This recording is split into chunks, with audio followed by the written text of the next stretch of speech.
At noon, we have kind of a sleeper important game. We got Central Michigan, who started season 1-0, traveling to Pitt, who also started season 1-0. Pitt favored by 21.5 points on ESPNU. Angel Flores for the Chippewas went 3 of 3, threw for 59 yards. Nari Biggins had 18 carries for 102 yards, and Tommy McIntosh had 2 catches for 61 yards. Eli Holstein went 13 of 23, threw for 215 yards, 4 touchdowns, 1 interception. Desmond Reed had 8 carries for 66 yards and a touchdown. And Bryce Yates had 2 catches for 69 yards and a touchdown. These two teams have never played each other, by the way.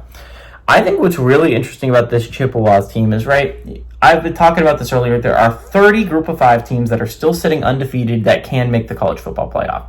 The MAC is in the worst position of them with 4. And again, really 3. Kent State is not a good football team. They just got lucky, right? So if you're talking about it in that way, it likely will go down to 0 this week, right? With Central Michigan having to play Pitt, you have Bowling Green having to play Cincinnati, and you have Northern Illinois having to play Maryland. The chances that any of them make it past those games are very low.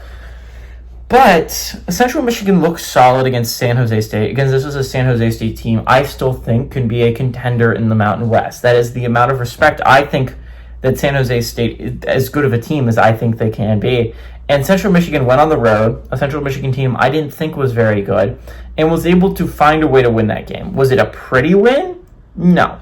But the ground game was insanely good for the Chippewas. Again, this is a Pitt team. I spoke a little bit about this earlier with NC State. That again, there's 4 top teams in the ACC. There's 3 kind of like sleeper picks, and then there's a rest that I think are kind of underrated. I think Pitt is a criminally underrated team. Again, this is a team that started 7-0 last year, and you can say that was an easy stretch to begin the conference play, right? They didn't have to play SMU, and once they played SMU, everything went downhill, including losses to Clemson and Virginia, and it went downhill for Pitt, right?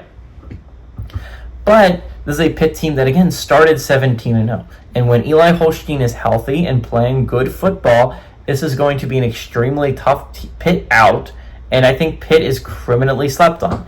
Central Michigan was a really good team, but I still don't have a lot of faith on them going on the road and being able to beat Pitt. Again, if Central Michigan was able to pull this off, all for the power to them. They're probably going to get eliminated next week when they have to go on the road and play Michigan. But traveling to Pitt, I don't think this is going to be a game Central Michigan can win because of very much what they were able to do against San Jose State, the ground game. I don't think they'll be able to move the bigger Pitt guys as easily as they did, which means you're going to rely more on the passing game, which again, 3 of 3 is not a whole lot of stats to believe in. And so as much as I would love to see the Chippewas go on the road and pull off this upset against the Panthers, I think Panthers run them into the ground. Give me Pitt to win and Pitt to cover the 21.5 point spread at home.